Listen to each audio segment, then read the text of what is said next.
कल को 4 और तो होंगे, लेकिन हम उनमें से नहीं होंगे। इनपुट ही नहीं है तो आप आउटपुट कैसे दोगे? इनपुट के लिए क्या सोर्स है? एनर्जी। इंसान उसी वक्त किसी चीज़ के अंदर जाता है जब उसका एंड गोल, एंड रिजल्ट उसको दिख रहा है। आज कोर्स का फर्स्ट डे है हमारा, ठीक है। तो आज हम पढ़ने वाले इम्पोर्टेंस ऑफ फिटनेस। हम किसी भी चीज़ को उस वक्त वैल्यू देते हैं जब उसकी हमें इम्पोर्टेंस पता हो अपनी ज़िंदगी में, कि इससे हमें क्या वैल्यू मिलने वाला है।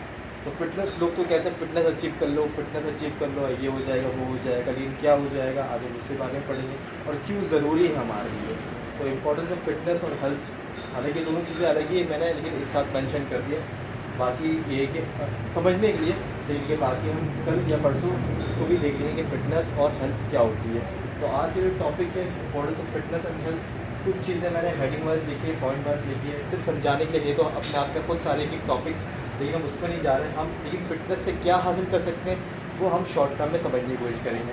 पहली बात तो ये कि अगर बंदे के अंदर फिटनेस ना हो, एक आम सी बात है, हर 4 में से एक बंदा शुगर का पेशेंट है, एक आम सी बात है। पढ़ाने का मकसद ही यही है कि जब बंदा इसे सीखे, फिटनेस को समझे, हेल्थ को समझे, और वो जो 4 में से एक, अगर हम यहाँ 4-5 लोग बैठे, अगर इसमें से मैं एक हूँ, तो मैं अपनी हेल्थ और फिटनेस को ठीक करके यहाँ से हट जाऊँ।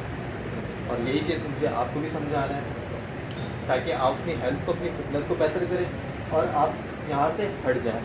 कल को 4 और तो होंगे, लेकिन हम उनमें से नहीं होंगे। तो इसलिए हम समझने वाले फिटनेस को आज।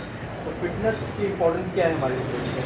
सबसे पहले फिजिकल हेल्थ इंप्रूव होती है। एक बंदा मोटा है, ठीक है, और एक बंदा पतला है, तो पतला और साथ साथ स्ट्रक्चर में, तो आप कौन सा बंदा पसंद आएगा? जी, जो स्ट्रक्चर है, फिजिकल हेल्थ उसकी बनी हुई है।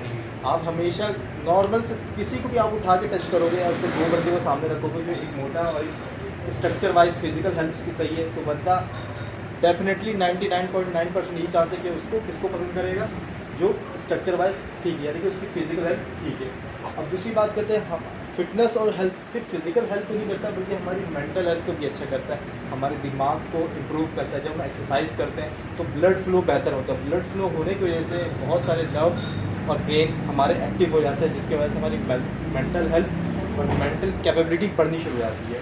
तीसरी चीज़ है कि इंक्रीज एनर्जी एंड प्रोडक्टिविटी। जाहिर सी बात है, अगर कोई बंदा एक्सरसाइज कर रहा है तो वह एनर्जेटिक ही होगा, प्रोडक्टिव ही होगा। वजह इसकी ये, अगर कोई एक बंदा अनहेल्दी है, अनफिट है, वो उसका उठ के दिल करेगा नहीं काम करने की। वजह ये कि उसके अंदर एनर्जी लेवल भी लो है, दूसरा वो एक्टिव भी नहीं है।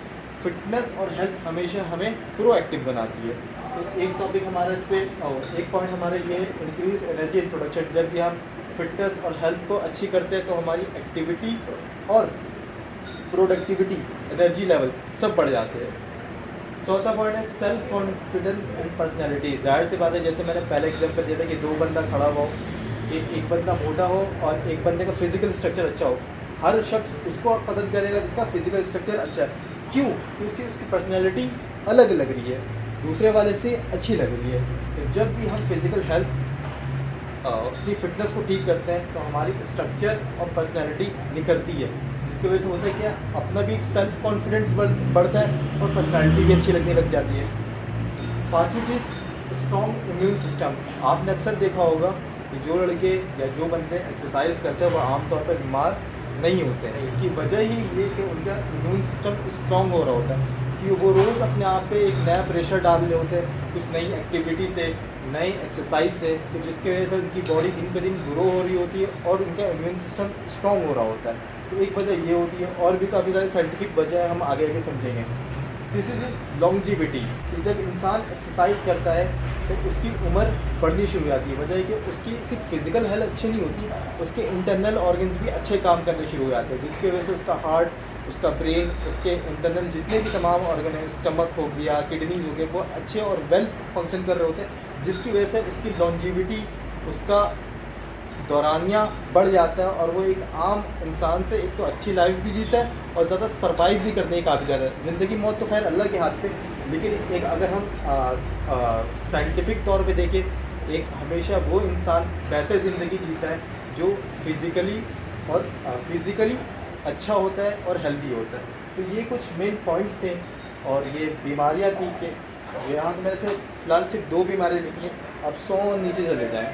बहुत सारी और बीमारियाँ जिसमें से हर 10 इंसान में से किसी एक इंसान को वो लगी हुई है। तो ये सब कराने का मकसद ही यही है कि हम उससे हट जाएं और जो ये बंदा देख रहा है वो अपने अंदर ये चीज़ें लाएं, कहीं फिज़िकल एक्टिविटी या किसी एक्सरसाइज में ख़ुद को ज्वाइन करें और ख़ुद को बेहतर बनाने की कोशिश करें, ताकि वो भी इनमें से हट जाए और अपने घर वाले अपने रिलेटिव्स को भी समझाएं कि भाई इस तरह चलो तो आप ज़्यादा बेहतर रहोगे एक आम बंदे से। तो इसमें कोई मसला है तो देख लेते हैं, तो फिर हम आगे चलते हैं। नहीं क्लियर बेसिक सी चीज़ थी, ये इम्पोर्टेंस थी जो ये तो खैर मैंने 6-7 लिखी। यहाँ पे बात करने में आएंगे तो बहुत सारी हो जाएंगी। सिर्फ समझाने का मकसद ये था कि हमें इम्पोर्टेंस पता होनी चाहिए। अगर चीज़ें हमें पता होंगी तभी हमारा इंटरेस्ट बढ़ेगा। एक इंसान उसी वक्त किसी चीज़ के अंदर जाता है जब उसका एंड गोल एंड रिजल्ट उसको दिख रहा होता है, यार मैं अगर ऐसे करूँगा तो मुझे ये मिलेगा। अगर मैं बोल दूँ यार ऐसा होता, अगर उसके विजुलाइजेशन ही ना हो उस बंदे को तो वो कभी वहाँ जाएगा नहीं। तो बताने का मकसद ये है कि ये लिखा हुआ नहीं, आपको इसको विजुलाइज़ करना है कि यार मैं ऐसा हो जाऊँगा, मेंटल हेल्थ मेरी अच्छी हो जाएगी, मैं ज़्यादा प्रोडक्टिव और एनर्जेटिक रहूँगा, मेरी पर्सनैलिटी एक आम लड़के से अच्छी लगेगी, मेरा कॉन्फिडेंस बढ़ेगा, मैं स्ट्रॉन्ग रहूँगा, मैं बीमार नहीं रहूँगा, मेरी लॉन्जिविटी बढ़ेगी। तो आप एंड रिजल्ट को जब सोचोगे तो अपना दिल आपका खुद लगेगा। और यही इसकी इम्पोर्टेंस बता रही है कि भाई ये इसकी इम्पोर्टेंस है कि अगर आप इस तरह चलोगे तो आप दूसरे से बेहतर रहोगे। तो कहने का मकसद यही था भाई ये बहुत इंपॉर्टेंट चीज़ है लाइफ के लिए, अगर ये नहीं है तो लाइफ कुछ भी नहीं है। तो इसको याद रखिएगा। और इसी के लिए हम आज से ये काम शुरू कर रहे हैं। आज हमारी फर्स्ट क्लास है। कल हम फिटनेस को समझेंगे, फिटनेस और हेल्थ को किस तरह कवर कर सकते हैं। कल जो हम समझेंगे वो मेरा स्ट्रक्चर हो सकता है, किसी और का दूसरा स्ट्रक्चर हो। अभी के लिए यहाँ कोई मसला है? ठीक है, ये बेसिक मसला ये आ रहा है मसला कि कभी जैसे हम एक्सरसाइज करने जाते या जिम जाते या फिर कोई भी एक्सरसाइज, तो या कभी हमारा बॉडी हमारा साथ नहीं दे रहा होता है, थकन लगती है कि नहीं जाए आज जिम, एक्सरसाइज नहीं करें, या कभी हमारा दिल नहीं कर रहा होता, हमारा दिमाग तैयार नहीं होता है कि हम जाके एक्सरसाइज करें। तो उसको इम्प्रूव करने के लिए क्या करा जाए? दो चीज़ें हैं इसमें। एक तो हमारा एनर्जी लेवल हो सकता है लो, किसी भी वजह से, कोई काम ज़्यादा कर लिए या उस दिन खाया नहीं या बंदा अपने बीमार था अपने तौर पे, तो एनर्जी लेवल लो नहीं कर पा रहा है, ये एक रीज़न हो गई। दूसरा, किसी का भी दिल नहीं चाहता है कि अगर वो कोई काम कर रहा है वो करे, ठीक है। तो इंसान की फितरत में वो क्या दिखता है? लग्जरी दिखता है। वो क्या दिखता है? कंफर्ट जोन दिखता है। तो ये उसके अंदर की फितरत है कि वो नहीं चाहता वो कोई टफ काम करे। तो एक वर्ड आता है डिसिप्लिन। तो हमें उस डिसिप्लिन में चलना पड़ता है ताकि हम एक कंसिस्टेंसी से लगे रहें और एक फिर हमें एक रिजल्ट मिले। तो दो वजूहत है, या तो आपका अपना खुद का दिल नहीं कर रहा तो आप डिसिप्लिन पे आएंगे तो ठीक हो जाएंगे। हाँ, अगर आपकी एनर्जी लेवल कम है या किसी वजह से आप बीमार हैं, नहीं कर पा रहे हैं, तो कोई इशू नहीं, आप उस दिन गैप दे सकते हैं। क्लियर है? अच्छा, अगर एनर्जी लेवल कम है, क्योंकि जाहिर सी बात है इतना बिजी दौर है, शेड्यूल है, और क्योंकि और भी काम करना पड़ता है, जैसे ऑफिस जाना पड़ता है, ऑफिस के आने के बाद फिर थकन हो जाती है, मतलब फिर दिल नहीं चाहता, उस लेवल में एनर्जी नहीं रहती कि आगे बंदा एक्सरसाइज करे। तो उसके लिए क्या करें कि हमारे बॉडी में एनर्जी जो बरकरार रहे? हम यही करेंगे कि एक तो ये तो है कि हर इंसान का एनर्जी लेवल लो होता है, पर हम यही करेंगे कि प्री वर्कआउट मील के तौर पे चीज़ें कंज्यूम करेंगे और थोड़ा सा रेस्ट लेंगे ताकि वो बहाल हो जाए हमारा जो भी है थकावट है। ये हम आधे एक घंटे का डायरेक्ट नहीं हम आए जूता पहने जिम आ गए, ऐसा नहीं करना। करने नहीं का आप एग्जॉस्टेड हो गए, आपके अंदर एनर्जी लेवल ही नहीं होगा तो आप परफॉर्म कैसे करोगे? आपको एनर्जी थोड़ा सा चाहिए होगा ताकि आप परफॉर्म कर पाएँ। आपके पास इनपुट ही नहीं है तो आप आउटपुट कैसे दोगे?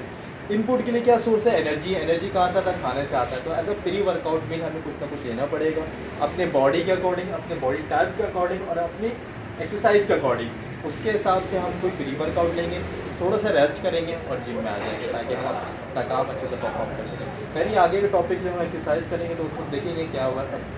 डाइट जब पीछे पढ़ेंगे इस वक्त हम देखेंगे क्या प्री वर्कआउट है, क्या पोस्ट वर्कआउट है, क्या इंट्रा वर्कआउट है और किस तरह मील करना है, लेना है, मील किस तरह बनाना है, हमारे BMI के लिहाज से क्या होना चाहिए, वो चीज़ हम आगे कवर करेंगे। और कोई क्वेश्चन? नहीं बस काशिफ भाई? ठीक है सर, ठीक है, तो आज के लिए यहीं तक था। कल से इंशाल्लाह हम फिटनेस और हेल्थ को दोनों को साथ लेके चलेंगे। ये चीज़ अलग है, ये भी हम समझेंगे फिटनेस क्या होती है, हेल्थ क्या होती है। बाकी इंशाल्लाह कल फिटनेस की डेफिनेशन और चार्ट समझेंगे कि हमारा जो एक फ्लो बना हुआ है कि किस तरह हमें सारी चीज़ें पढ़नी है यहाँ से यहाँ तक, फिर उसके बाद हमारा क्या पैटर्न रहेगा, उसके बाद क्या पैटर्न रहेगा। तो इस तरह कल हम चार्ट समझेंगे। हो सकता है दूसरे लोगों का दूसरा चार्ट हो, पर मुझे जो लगता है बहुत कन्वीनियंट, जो मैंने अपने तरीके से डेवलप किया उसको मैं चाहूँगा आप लोग भी वही फॉलो करें, क्योंकि वो एक आसान तरीका। इंटरनेट पर बहुत सारे डेटा मौजूद होगा, पर मसला ये है कि हमारे पास ट्रैक नहीं है, कहाँ से शुरू करें कहाँ पे ख़त्म करें। तो कोशिश मैं वही करूँ, कल एक चार्ट नुमा बना दूँ, आप उसको बेशक यहाँ मुझसे ना पढ़ें, नेट से फॉलो कर लें, इंशाल्लाह आपको फ़ायदा करेगा।